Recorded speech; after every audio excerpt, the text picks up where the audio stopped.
What up, though, y'all? It's Chris. Appreciate you connecting with me while I do my 10,000 steps over here at the old school CCS in Midtown, the Get Around. And it's a great evening, man. It's just kind of like vibes. Pretty chill vibes.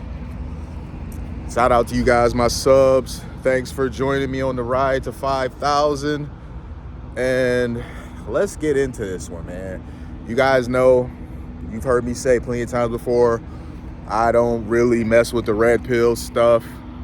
I think that red pill, and it's, when you boil it down, the principles of red pill are very beneficial to men. It's just that many of the dudes that are preaching these messages, they're just not anybody you should be listening to. Talk to your father, talk to your grandfather, talk to your uncle, talk to any male figure in your life other than these guys. And who do I mean? Well, there's this one guy I came across. He's a ex-con, something like that. Wes Watson, another one of these alpha male gurus. Man, listen. If you have to call yourself an alpha male, you probably aren't one. Alpha male, that's just something that you display. It's something that other people see in you. You don't have to go around advertising it. You don't have to say over and over, hey, I'm an alpha. I'm an alpha. You don't have to advertise being an alpha. You either are or you aren't. And that's kind of what I see a lot of times with these red pill gurus. They're trying so hard to sell the idea that they're an alpha male.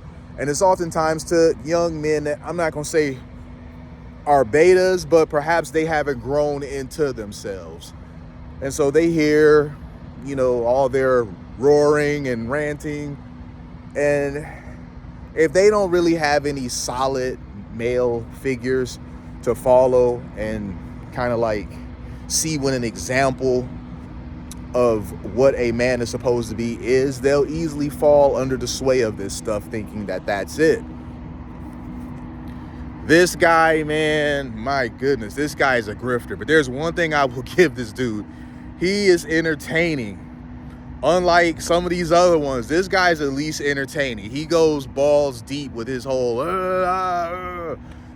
he's as he called it, jacked. You could tell he uses gear. You can tell he gets in the gym, he uses gear. He's got the whole hyper masculine look, bald head, facial hair. But it's just really hard to take the dude seriously because that the dude, or at least we've seen proof of it, that the dude kind of tricks. He had some girlfriend that he was paying to be with him. That's not alpha dude stuff, my nigga. It really ain't. If you got to pay a chick to be around and deal with you, I'm sorry, that's not alpha male stuff, my nigga. And it worries me because these guys, they have so many young men who look up to them and really think that this is it, and it's not. If you got to pay a broad to open her legs for you, that's not a flex, my guy. That never has been. That never will be. Now, I know dudes who do this. I know a few rich guys that they don't want relationships and they're just basically like, I'd rather pay for it. I don't have to deal with pretending like I like what her favorite color is. I don't have to deal with pretending like I care what her favorite book is. I don't have to pretend like I care how her day went, any of that sort of stuff. I call her up, she knows exactly what it is. But see, they're not flexing that. That's just what they do. They're not flexing it. They're not acting like they're the man because they do that. They just are like, this is how I prefer to get down. When I need to go ahead and get that one off, I got a few numbers that I can call and they come through. We don't do a whole lot of talking. I'm chilling. I done had a long day of work. She know exactly what she there for, and we don't have to pretend like it's anything else. And it is what it is. I can respect that. But when you trying to pretend like you're a leader of men, you're an example of what men should be like, and this is what you're doing, that ain't it, man. So the guy apparently, I don't know how he got exposed. Apparently he's been exposed a few times. He was arguing back and forth with some other podcaster who was a millionaire, and I guess he just assumed he was broke. And, you know, see, the thing is, not everybody has to flex their wealth. You know, not everybody does. Most of the guys that I know that have a lot of money don't dress like it. You know, their social media has kind of given people this impression that everyone with money lives this kind of jet setter lifestyle, and they don't. Most people that have money, you really wouldn't know. They wearing the same shit I'm wearing. They're wearing a damn hoodie and some jeans. You wouldn't know. They wearing some hoodies, some jeans, and some Air Maxes, you know, that they bought a few years ago, something like that. Nice and comfortable, broken in shoes. That's it. They're not out here. They're not flexing a G-Wagon or any of that sort of stuff. Well, some flex a vehicle like that. But if they do have a G-Wagon, it's not the newest one. It's one from a few years ago, and they were able to get a huge discount on it. This is what I'm talking about, man. That's how wealth moves. All this flexing that y'all be seeing that people do on social media, that stuff is fake. That's not really how people with money work. And all these alpha male red pill gurus that you guys are listening to, they also are fake. They are not living the way that they are preaching you to do. Like, how are they going to be telling you you're a cuck for doing this, you're a cuck for doing that, and then they paying chicks to open their legs up? Come on now. Does that not sound hypocritical to you? I mean, he cucking himself. You know, abusing your body by throwing gear in it, that also, that's not real nigga shit, man. That's not. I don't want any of them problems anyway. Let me tell y'all something. Your boy is never gonna get on gear, simply because I like for my stuff to work, all right? I like for my plumbing to work. I be hearing too many examples of dudes having erection problems from pumping stuff into they butt cheeks, they arms and whatnot. I don't want nothing to do with that. I have very high testosterone. I don't have any problems getting that going, and I ain't about to start doing stuff that's gonna give me them sort of problems. If I ever had them sort of problems, I want them to happen naturally, just from me getting old, not because I've been abusing substances that brought about an effect like that prematurely. Man, oh man, oh man. Hearing about this guy, it really made me laugh, because I saw that the dude really, I could see why he's influential, because he's funny, but he's unintentionally funny. He's a lolcow. This is a guy that takes himself so damn serious, and he's funny for all the wrong damn reasons. But I'm thinking that whatever's going on with him, because that's the thing about these red pill wannabes, is that eventually they get exposed. They kind of come and go. They grift for a bit. They either get exposed as being a fraud, or people just kind of move on and realize, hey, they're not so cool after all. They're actually kind of corny, and they move on anyway.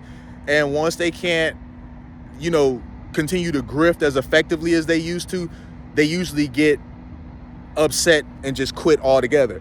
This guy, he sells a program, because, you know, that's what many of these guys do. They sell some program. They sell a program where they're supposedly trying to tell you how to get rich.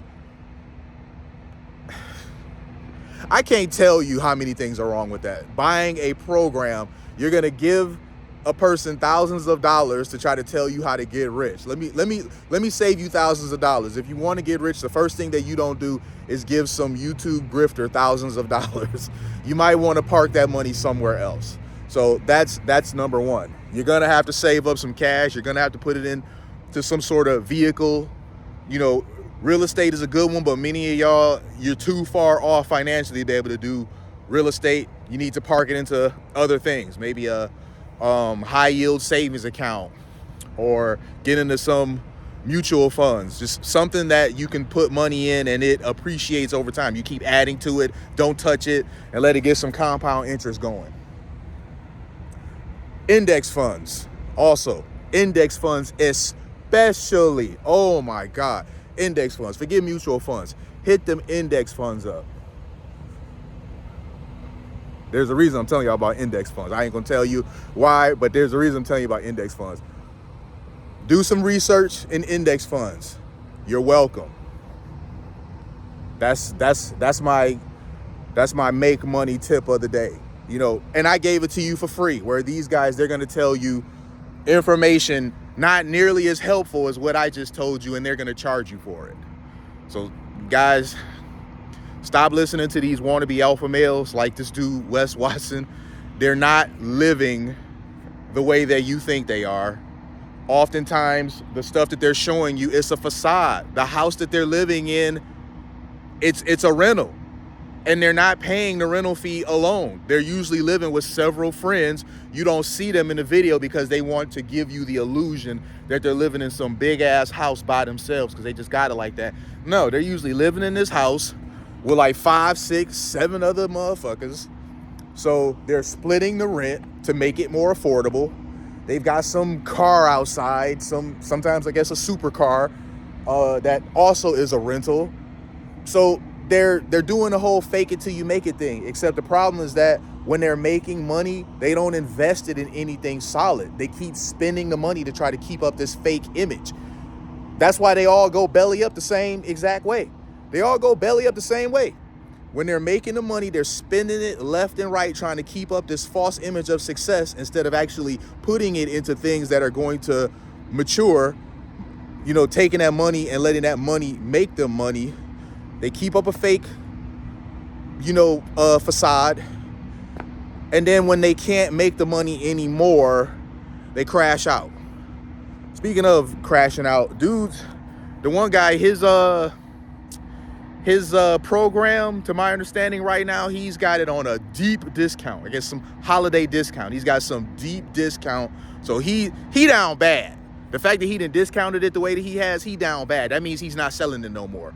So either you guys have learned on your own that the program wasn't worth it, or you guys are just tight on cash right now yourselves because of holiday shopping and you really can't afford it. One or the other. I mean, the end result is the same. You guys are stalling him out to where he's not able to operate. He's desperate. But I mean, you know, when you got a rent that's like $10,000 a month, $15,000 a month or something like that, yeah, you gonna start getting desperate around the first of the month to where you trying to ante up that cash to come up with your part of the rent. It is what it is. But man, I got a feeling this isn't gonna be the last one of these videos that I make. There's gonna be others. I don't know who they're gonna be. They're gonna come out of the woodwork. I don't ever name red pillars, at least not negatively. I may name them, but not in a negative way. I don't ever grief red pillars that I think have a good message and actually can bring value to you. I only call out the bad actors, and I'm gonna keep doing that. So I'm gonna leave that there for now. I'll holler at y'all soon. Peace.